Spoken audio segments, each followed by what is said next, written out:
Accused of being arrogant. Um, Early on in my gang stalking saga ordeal, I was accused of being arrogant. I think once or twice or more, or yeah, once by a Twitter account. I think it was Stodius, Stodius, something like that. And um, it strikes me as, this whole gang stalking phenomena, it strikes me as so tone deaf, um, lacking self awareness, lacking empathy, lacking perspective, lacking. I forget how to say it or how to describe it, but when you're lacking a frame of reference to be able to look at what you're saying and how it clashes with yourself and your own actions. It's some people might call it the irony of, but um, arrogance is thinking that you have the right to destroy another person's life because of your own beliefs or or your perceived self-preservation for your way of life. Whatever the reason is, arrogance is thinking that you have the right to do that, to stomp on someone else's liberty, freedom, for a loser like um, this person that I used to work with. His name's Marco Lopez here in Oakland, who used technology to sexually harass me for 2 months straight. Or for this guy named Rob. He's a manager, used to live in Hawaii, who worked for Wyndham, and gang stalked me while I was at work and treated me like crap. Or for LA Solar in Los Angeles, and Stan and Nune Hakobayan to screw with me for 2 months straight while I'm working for them, pretending to treat me like an employee, but in actuality, screwing with me the entire time. Or Junio Martinez in Salinas with Solaris. Or these are for sure 100% gang stalking maggots. Or I'll think of more as time goes on. Arrogance is torturing me every day. Like I've been tortured for I think 2 weeks straight with electronic weapons that feel like they're electrocuting my legs, or entering my dreams and constantly raping me or sexually harassing me or sexually messing with me in my dreams. Or arrogance is constant noise campaigns outside of my window, and cars revving to wake me up. Or the disgusting creature down below me who moved in 2 months ago, Leah. She's African American, black, and causes noise anytime that I'm trying to relax or anytime that I'm sleeping. That's arrogance. Arrogance is thinking that just because you don't like someone or think that they are a bad person, and because of insert whatever reason you have, that, and then thinking, okay, we're going to destroy her life and screw with her in every way you can think possible. Not only just physical torture, but surrounding this person with fake friends and destroying their career systematically for decades, or steering them towards hobbies that they never would have chosen, or thereby, if you're steering people away from hobbies that they have never chosen, you're taking away natural paths that that person would have gone down with, that would have coupled them with their passions, that would have enriched them in a way that was never allowed to happen. Or introducing them to partners that they never would have met and are not interested in inherently, so it causes them not to connect organically with these partners. Or preventing opportunities from happening that would have happened. Things that I can remember as far back into my late teens or early 20s that completely diverted me from the life that I would have. And back then, I was very optimistic, open minded, forgiving, and not holding grudges, and a uniter, a leader, loved being in groups, was an extrovert, was very creative, extroverted. So, you want to talk about arrogance?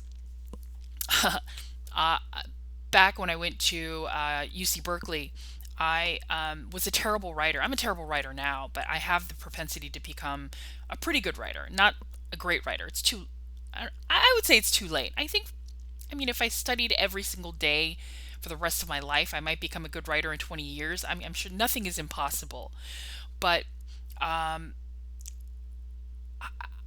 I wrote papers, and I don't like not doing things to the fullest. If I care about something, I do it to the fullest. And I cared about writing well academically, which writing well academically is different from just writing well.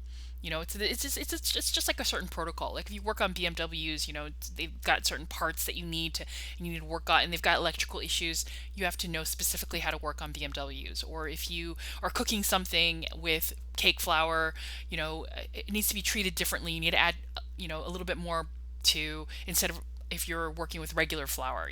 Academic writing is just a certain kind of protocol. And if you're going to school at a college, at a good college, and if you have a teacher that is not into grade inflation, which was my core major, she did not. There was no grade inflation in this core major. It frustrated me that I didn't know how to write well. So I went through tons of tutors. I went through the tutors that they provided at the college, which were awful.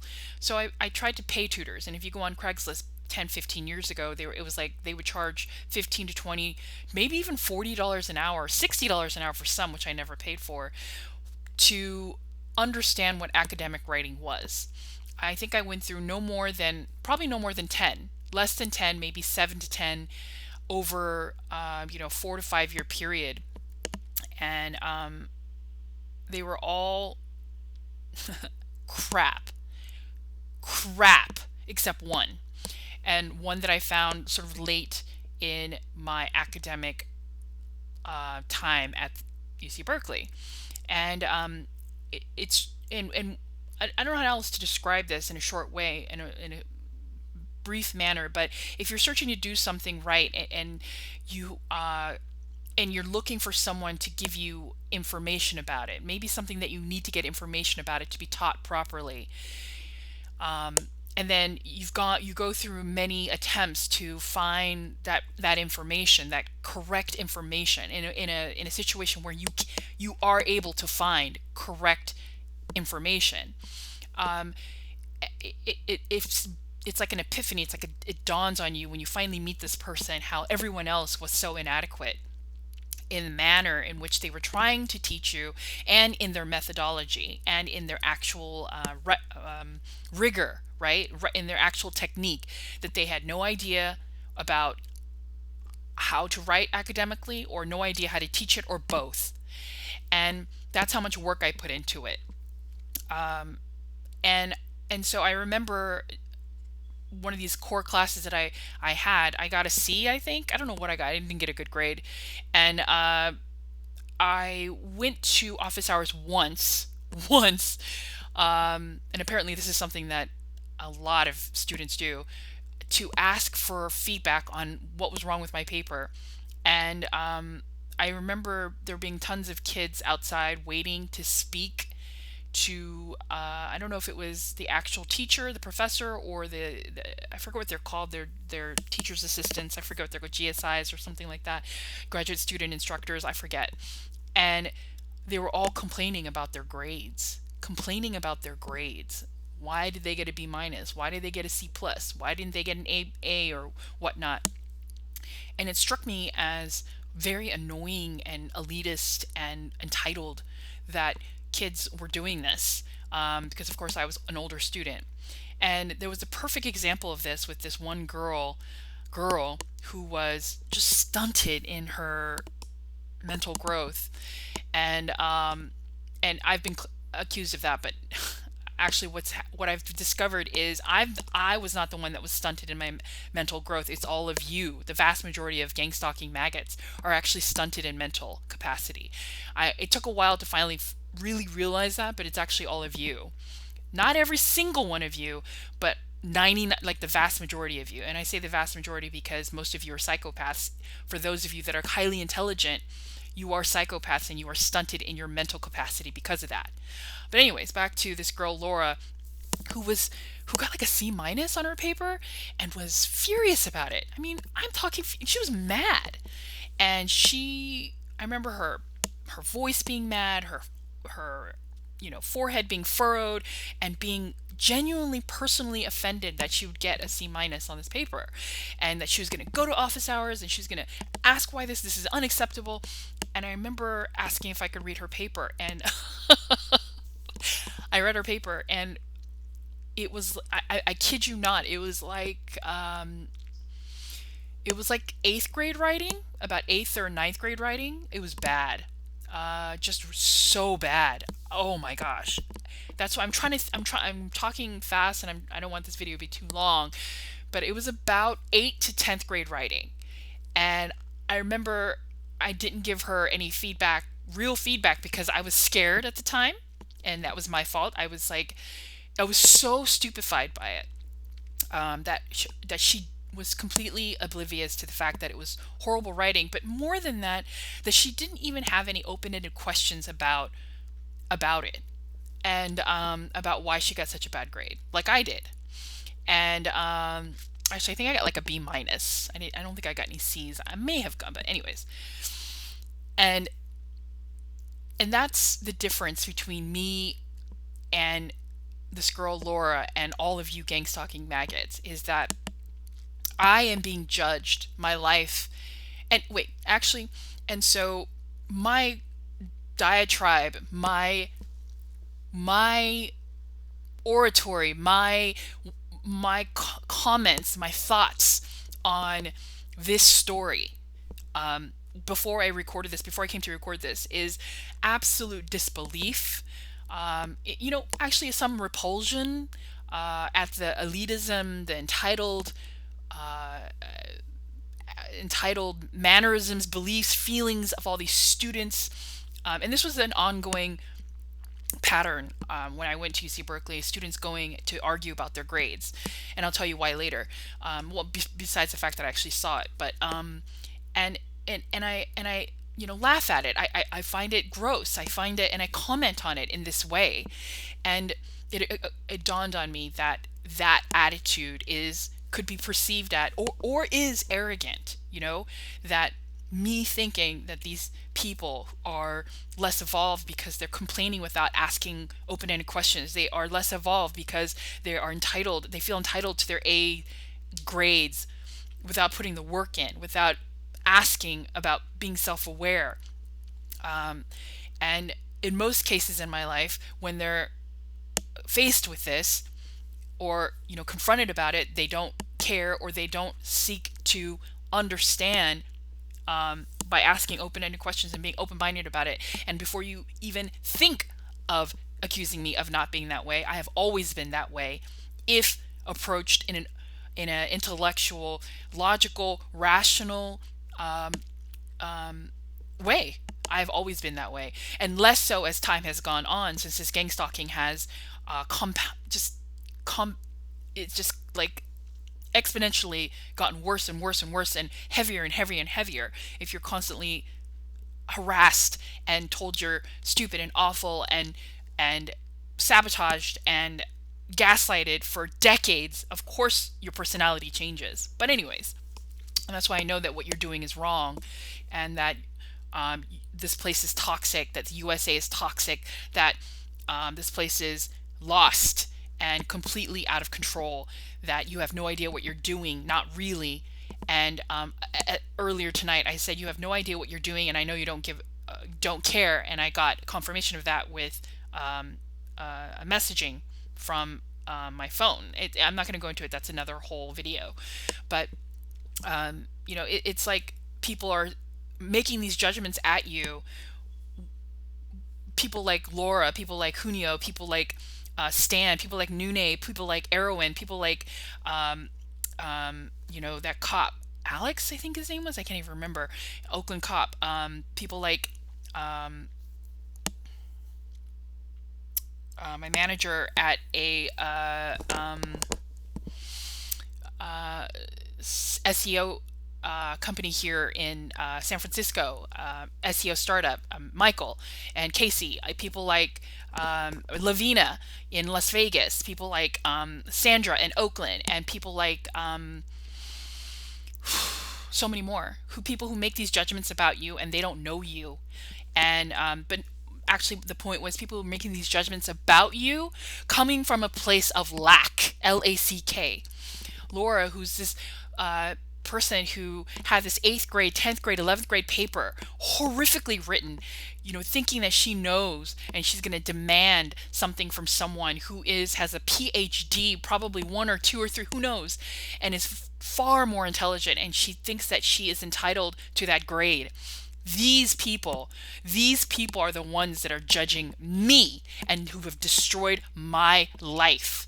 And people who believe in these Christian quote unquote values, who think they're godly and who want to preserve this is another thing that I've been accused of, preserve their way of life here in the United States. And if they're going to do that, they're going to have to cull atheists and people of secular nature, people who are going to vote progressive and for socialist,